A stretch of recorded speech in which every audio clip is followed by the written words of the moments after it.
historic, as you know.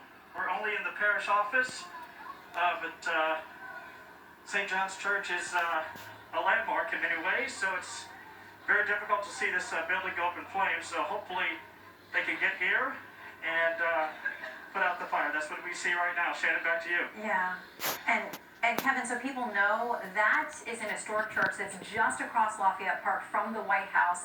Numerous presidents, dozens of presidents have sat in those pews. They have gone there in times of national trouble. They've gone there for regular Sunday services. For generations and generations, presidents and their families have walked across Lafayette Park and gone and sat in. Look at these pieces of shit. It's somewhere usually on Inauguration Day. You'll see them go there and have a prayer service welcoming in the new administration. It is something that has been done as tradition for a long, long time. It is a landmark. It is historic right there across the street, across Lafayette Park in Washington. So to see it now under attack and in flames, that's a part of this country's history, as so many other places that we've seen across the country. You know, it's heartbreaking, and you hate to see the destruction, and now to worry that a piece of history is going to be lost in Washington as well. What about the president's safety? Nobody on any of these national news medias seems to give a fuck about the president's safety. It's starting to feel like one of those nights. Kevin, we want you to stay safe there, but just so people have a little bit more context about the importance of that church and the role that it's played in this country and for many, many presidents over decades, over centuries there in that spot. One of the things we saw the other night in Minneapolis was that fire crews who wanted to get into locations told us the next day, we saw them staged a couple of blocks away from where they were trying to get to. They couldn't get there because of protesters. We know a lot of the streets in this area in D.C. are closed. Kevin, can you give us any sense of whether D.C. Fire may even be able to get to that spot, because it is so close in proximity to the White House where so much of the traffic has been restricted and there are so many people?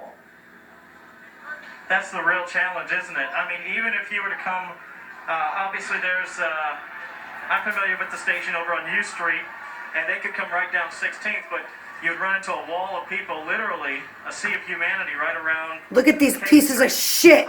Just to give the folks Who the fuck do they think they are? As you can tell, these streets, or in this case H-I-K, there's no J. Look at them. But as you move farther away from the White House, you go a little bit higher up in the alphabet. My point for that story is simply this. I know there's a fire station not far from here, but getting through the crowd, getting to this building, would seem to me to be exceedingly difficult. I just don't know how they could do it, Shannon, to be honest with you. Yeah, and that's, like we said, that was the problem the other night, that there were places that Minneapolis firefighters wanted to get to and to try to save, private businesses, other places that were under attack and on fire. The police precincts there, the third precinct that eventually was abandoned, again, those were a number of spots they couldn't get to, and to see this so close. See them? Got them? Presents a lot of challenges because you got a lot of bodies, a lot of protesters there, people, some of them who are peaceful, many of them who are not. But there's no peaceful nothing right now. Down to somewhere like St. John's, again, an historic part of this country, now under fire, literally on fire, just across Lafayette Park. Kevin, if you can stay with us as long as you're safe, I want to bring in Charles Marino, who's a former U.S. Secret Service agent. Welcome, Charles. What do you make of this scene in Washington tonight?